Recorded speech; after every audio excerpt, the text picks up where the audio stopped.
Literally, the car just pulled up on them. Literally. They didn't have any signs, they didn't hear anything. The car just pulled up and then just started shooting outside the window. Yeah, that's what I heard. This is such a shock. 17 years old. She didn't deserve that. Her mum didn't deserve to watch her die. 17-year-old Tanisha Melbourne, the latest young person apparently in the wrong place at the wrong time. Last night in this street in Tottenham, North London, she became the 5th person shot dead in the capital this year. 42 others have died of knife wounds.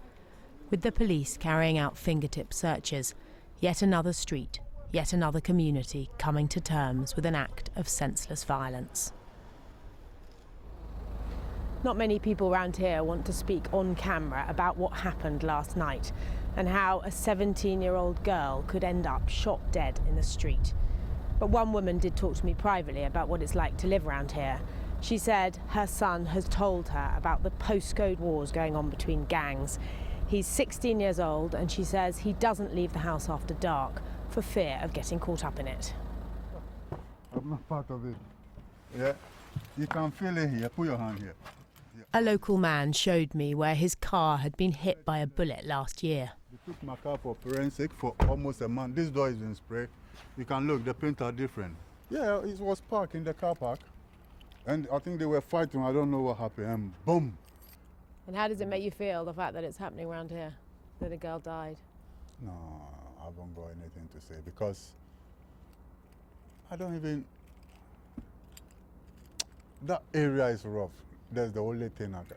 Even the police can't handle it. He then told me about the young man he knew who was killed nearby in February. 22-year-old Kobe Nelson was stabbed yards from his home. Yeah, he died. My wife used to take care of him when he was a baby, so we are very close. And late this afternoon, a 16-year-old boy became the 6th gunshot fatality this year, shot in Walthamstow yesterday, minutes after Tanisha Melbourne was killed a few miles away. Earlier today, as the teenager was fighting for his life in hospital, the local MP talked to Newsnight about how cuts have impacted local policing.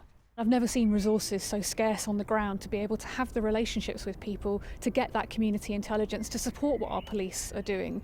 We've lost 100 police from around here already in the cuts coming through from government, and I've stood up in Parliament and begged and pleaded ministers to give us those people so that we can start getting that community intelligence. This map charts the killings in London since the start of the year. Behind every mark, a life taken, a family bereaved. The murders have led to unfavourable comparisons with New York, a city which has dramatically cut its homicide numbers since the 90s. So what is happening in London? A lot of people are saying that it's resources that is causing this increase in murder rates. However, New York City and London have very similar numbers of officers and a very similar budget. So what we should be looking at is why New York, with the same resources, is doing significantly better in their decreased rate of homicides than London is. Growing up, my dream was to become a footballer. As part of a new serious violence strategy, the government recently launched a series of adverts aimed at combating knife crime. It's also looking into new laws against offensive weapons. Moving at the hip. This community boxing club in South London is at the sharp end, trying to steer young people away from street violence. I've just come from the house of a young man that was stabbed and killed on Easter Sunday. Last year we had an even worse year than we've had this year. We had 4 participants murdered in the year. 3 of them were murdered in the space of 4 weeks, all separate incidences. None of them were heavily involved gang members, criminals. They were just members of the public who had they were well known, but they weren't bad people. And I think the easy option for us is to blame the government and blame the police, like the option used to be to blame the parents. In fact, everyone's got to look at it. What's the saying? It takes a village to raise a child. We've got broken communities.